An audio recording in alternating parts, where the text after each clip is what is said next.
اللہ کے نام سے شروع جو نہایت مہربان اور رحم فرمانے والا ہے۔ محترم حضرات، السلام علیکم ورحمۃ اللہ وبرکاتہ۔ حال کے دنوں میں ہم یہ سوشل میڈیا پر لگاتار دیکھ رہے ہیں، لو ٹریپ کے معاملے میں ہماری لڑکیاں پھنس رہی ہیں اور ہم ان پر لگاتار شک کر رہے ہیں، اور اسی ٹرینڈ کے پیچھے پیچھے ہم اپنے آپ کو لگا چکے ہیں۔ اس پر ہمیں غور کرنا چاہیے کہ کیا اس سے پہلے لڑکیوں کی جو تصویر ہمارے سماج میں پیش کی جاتی تھی کہ مردوں کے غلام ہیں، چار دیواری میں قید رکھا جاتا ہے، ان پر ظلم و ستم کیا جاتا ہے، اور جب ٹرپل طلاق اور پردے کا معاملہ لا کر جب مردوں کو کٹگرے میں کھڑا کیا گیا تو یہی بہنیں، یہی بیٹیاں ہمارے ساتھ ہمارے دفاع میں کھڑی تھی، اور انہوں نے اس بات کو ثابت کیا کہ اسلام کا جو حکم ہے ہم اس کے مطابق اپنی زندگی گزاریں گے، اور مردوں کا انہوں نے بھرپور ساتھ دیا۔ جب انہوں نے دیکھا کہ ان حالات کو جو پروپیگنڈا ہم کر رہے تھے اس میں یہ فیل کر گئے،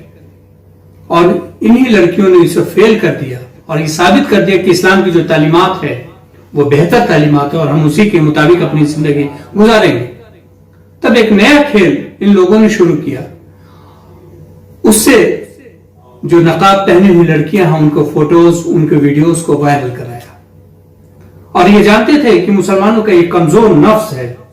جس پر ہم حملہ کریں گے، جس پر ہم ٹارگٹ کریں گے تو ہم بہت حد تک کامیاب ہو جائیں گے۔ اور جس مستعدی کے ساتھ ہماری ان بہن بیٹیوں نے اس وقت اسلام کا دامن تھامے رکھا، مردوں کا ساتھ دیا،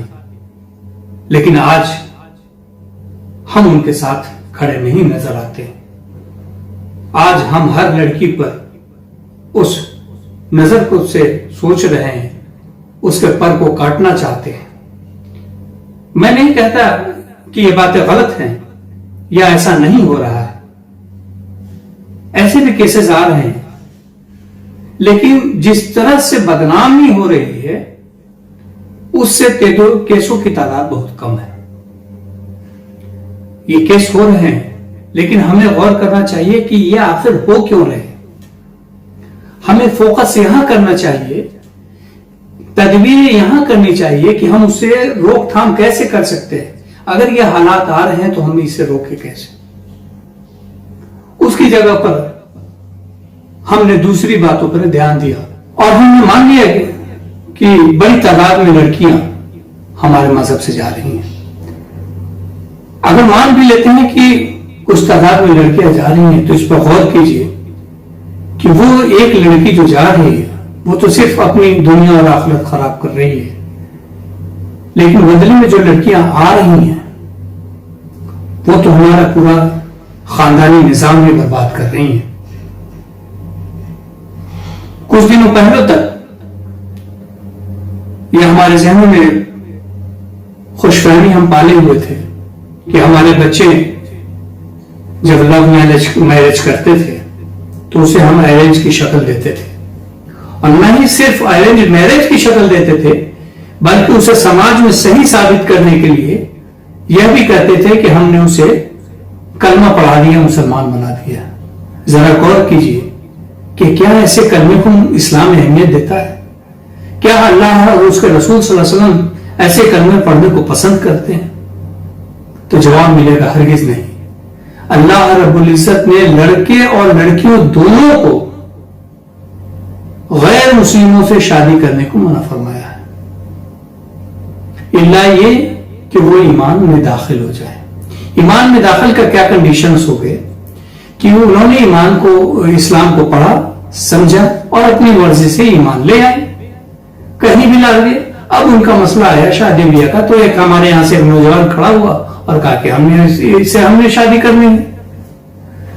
تو یہ معاملہ ہو گیا۔ ہمارے یہاں سے ایک لڑکی کھڑی ہوئی اور اس نے کہا کہ میں نے شادی کرنے لینا ہے اس سے، تو یہ جائز ہے، لیکن ہم نے پھنسایا۔ اب شادی کرنا ہے، سماج میں خاندان کے اسٹیٹس کو دیکھنا ہے، لوگوں کی رسوائی سے بچنا ہے، تو ہم نے کہہ دیا کہ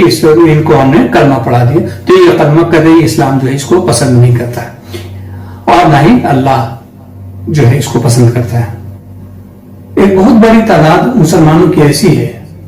جس میں مسلمان لڑکوں کا یہ ماننا ہے کہ یہ غیر لڑکوں کی، غیر مسلم لڑکوں سے حرام کاری کرے تو بڑی ان کو پریشانی ہوتی ہے، لیکن وہ ہمارے ساتھ کریں تو ٹھیک ہے، قوم کے لڑکوں کے ساتھ مسلمانوں کے ساتھ کرے تو وہ ٹھیک۔ تو یہ کیا ان کی سیفٹی ہے؟ یہ درندگی آپ کی ہے، بے چینی آپ کی ہے۔ جب گھر سے بہنیں گھنٹوں غائب رہتی ہیں، جب بیٹیاں گھنٹوں غائب رہتی ہیں، اس وقت یہ دھیان بھائی کو، باپ کو کیوں نہیں آتا ہے کہ وہ کہاں جا رہی ہیں، کیوں جا رہی ہیں، کس کے ساتھ اتنی دیر تک رہی ہیں، اس کے بارے میں پوچھ تاچھ کیوں نہیں ہوتی ہے؟ کیا ان پر اتنا اندھا یقین ہے کہ وہ کوئی غلط نہیں کریں گے؟ جبکہ آپ نے اسلام ان کے ذہنوں میں نہیں رکھا ہے، ان کے دلوں میں اسلام اور اللہ اور اس کے رسول کی پیغامات کو نہیں بیٹھایا ہے۔ تو اسے ہمیں سوچنا ہوگا، غور کرنا ہوگا۔ یہ حالات ہیں، اس پر ہمیں سوچنا ہوگا کہ یہ جو پریشانی ہمارے سامنے آئی ہے، یہ جو بڑی تعداد میں ایک ٹارگیٹ بیسڈ پلان وے میں ایک کام ہو رہا ہے، جو ہماری لڑکیوں کے ساتھ وہ لب ٹریپ کر کے ان کی زندگی کو، ان کی دنیا اور آخرت کو برباد کرنے کی ایک سازش چلی جا رہی ہے، یہ ہو رہا ہے۔ لیکن سوال یہ ہے کہ اس کا رکنا کیسے ہے؟ اس کی بات کرنے کے بجائے ہم انہی کے راہ میں کہ ان کی بدنامی کرنے میں اور اس کو بڑھانے میں سوشل میڈیا کے ذریعے لگ گئے۔ ایک پلان وے میں ہمیں سوچنا ہوگا، اس پر کام کرنے کی ضرورت ہے، زمینی لیول پہ جا کر کے کام کرنے کی ضرورت ہے کہ آخر ہم اسے روکے کیسے۔ اتنی چیزیں، اتنی ساری بات ہو گئی، لیکن کسی علماء نے یہ نہیں کہا، کسی بڑے آرگنائزیشن نے یہ نہیں کہا، کسی ذمہ دار نے یہ نہیں کہا کہ لڑکیوں کے لیے، خواتین کے لیے مسجد میں ایک سیپریٹ جگہ بنائی جائے، مسجدوں کے دروازے ان کے لیے کھولے جائیں۔ آج بھی ہمارے خواتین کے ذہنوں میں یہ بات ہے کہ جو مسجدیں کے ممبر سے باتیں آتی ہیں، جو علماء کی ان کی قدر ہے، ان کی باتوں کی اہمیت ہے، وہ مانتی ہیں اس بات کو، لیکن اس سے ہم نے انہیں دور رکھا ہوا ہے۔ تو پہلا کام تو یہ کرنا چاہیے کہ ہمیں مسجدوں کے دروازے ان کے لیے سیپریٹ ایک نظم قائم کر کے ان کے لیے کھولنے چاہیے۔ دوسرا کام، ایک منصوبہ بند جمعے کا خطبہ تیار ہو، جن میں ان کے تربیت کا پورا ہر ہفتے کا اس ہفتے کے بعد ایک ہفتے کے بعد یہ ایک پورا منصوبے کے تحت ایک جمعہ کا خطبہ تیار کیا جائے تاکہ ان کی تربیت اس لحاظ سے ہو۔ تیسری بات جس پر ہمیں دھیان دینے کی، ان کا حالات سے آگاہ کرایا جائے۔ اور چوتھی اور ایک اہم بات کہ اپنے گھروں کے ماحول کو بہتر کیا جائے، خوشگوار بنایا جائے۔ عام طور سے مسلمانوں کے گھروں کا حالات یہ ہے کہ وہ اپنی بیویوں کے ساتھ، اپنے بیٹیوں کے ساتھ، اپنے بہن کے ساتھ بڑا غلط رویہ اختیار کرتے ہیں، بات کرنے طریقہ نہیں ہے، تہذیب نہیں ہے، بڑا روڈلی بیہیو کرتے ہیں، جس کو دیکھ کر کے ان کو ایسا لگتا ہے کہ کیا اسلام کی تعلیمات یہی ہے؟ اور جب یہی لڑکیاں گھر سے مایوس ہو کر کے اپنے دیکھ لیں گی ماں پر ظلم ہو رہا ہے، ہم پر ظلم ہو رہا ہے، بہنوں پر ظلم ہو رہا ہے، ہمارے تمام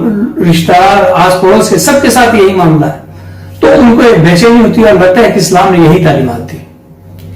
چونکہ ہم خود پڑھے لکھے نہیں، یہ سمجھتے نہیں اسلام کو، تو ان کے ذہن میں جو پرسپشن بنتا ہے، اور یہی پرسپشن کے ساتھ جب وہ سماج میں جاتی ہیں اور غیر قوم کے لڑکے جب ان کے ساتھ اچھا بیہیو کرتے ہیں تو اس میں پھنس جاتی ہیں بیچاری، اور سمجھتی ہیں کہ یہ تو بڑے اچھے لوگ ہیں اور ہمارے لوگ تو بڑے گندے لوگ ہیں، ہم بھی کسی مسلم سے شادی کریں گے تو یہی حال ہوگا۔ تو اس چیز پر ان کو لگتا ہے کہ نہیں، نان مسلم لڑکا ہمارے لیے بہتر ہے۔ تو اس کو سوچیے، نبی اکرم صلی اللہ علیہ وسلم کی حدیث پر غور کیجیے، آپ نے کہا کہ تم میں سب سے بہترین انسان وہ ہے جو اپنے گھر والوں کے لیے بہتر ہے،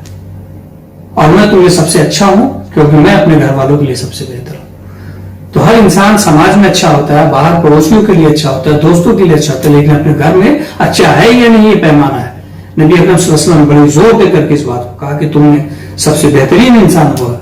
جو اپنے گھر والوں کے لیے اچھا ہے۔ تو ہمیں گھر کے ماحول کو خوشگوار بنانا چاہیے، اور ان کی بچوں کے جو تربیت کرنی ہے، جو دینی تعلیم دینی ہے، عام طور سے ہم یہ سمجھتے ہیں کہ تربیت جو ہے ہم دیتے ہیں تو قرآن اور حدیث کی روشنی اردو پڑھا دے تربیت ہوگی، لیکن دین کی ڈیپلی نالج،